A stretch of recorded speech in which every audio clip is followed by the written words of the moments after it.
Par 3 this one.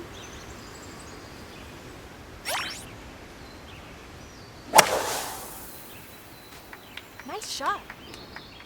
Until now, most golf games have revolved around looking at numbers and doing some quick math to account for distance, elevation, and wind, then variations on tapping the X button 3 times to deliver a perfect swing. The formula hasn't changed much in almost 2 decades, but today, developer Clap Hands decided it was time to pull us out of the dark ages and show some of us non-golfers what it feels like to really hold a club, and in the process, give us the opportunity to discover just how rewarding finishing a round under par really is. In accordance with the FTC and Sony's guidelines, I need to disclose that this review key for Everybody's Golf VR was given to us for free by PlayStation, but as always, that would never affect our opinion. Okay. Oh, it's raining. Nice shot. Everybody's Golf VR starts off pretty limited with only a few things unlocked. 1 course, 1 caddy, 1 set of clubs, and none of the options you're used to in a standard game of hot shots, which is probably for the best. Because before anything else, you need to set up your character and learn how to hit the ball. So head over to the driving range and practice green to get a feel for how to play. There's a significant learning curve to overcome, and I had to practice for quite a while to learn how to change my grip, stance, and swing to avoid slicing the ball, something I was doing fairly consistently. Luckily, practice mode is on by default, so you can swing to your heart's content, making minor adjustments until you get it right.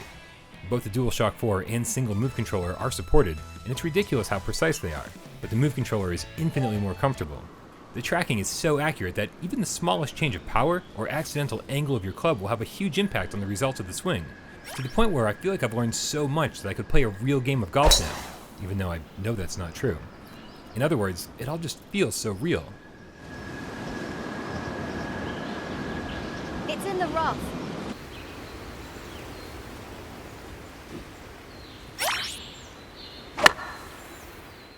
After checking a few boxes, you'll eventually unlock some of the series' mainstays: mirror holes, tornado cups, longer tees, along with all 3 courses.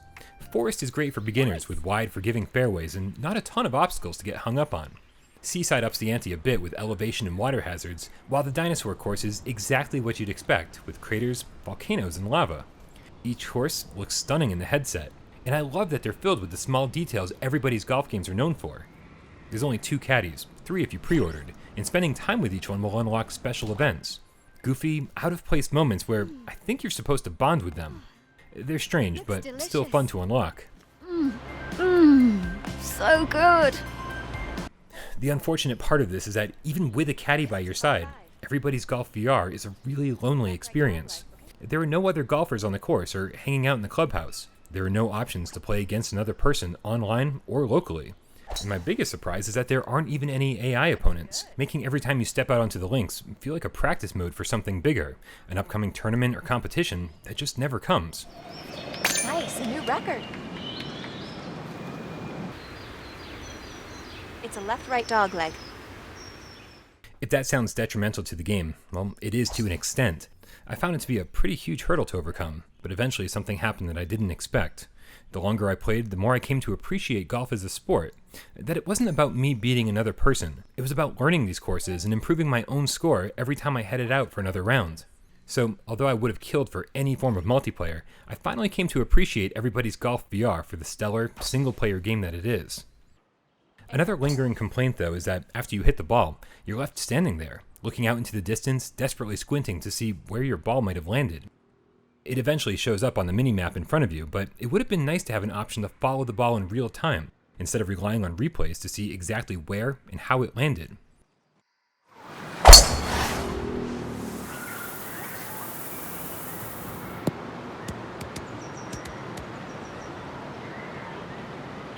Seventeenth hole. Par 4 this one. I've played Everybody's Golf VR for 9 hours now, and I still haven't unlocked a few of the caddies' outfits or even the last set of clubs. I'm still getting more bogeys than birdies, but I'm having an absolute blast along the way.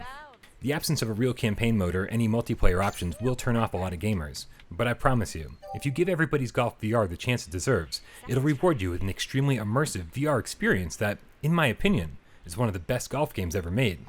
Again, in accordance with the FTC and Sony's guidelines, I need to disclose that this review key for Everybody's Golf VR was given to us for free by PlayStation, but as always, that would never affect our review.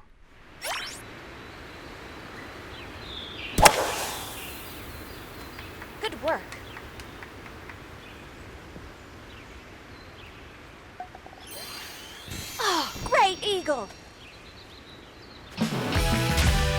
Still my heart.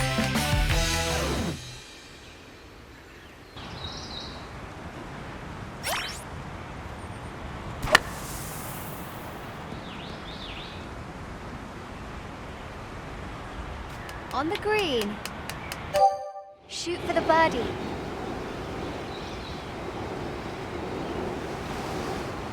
It's pretty far. Read the shot carefully.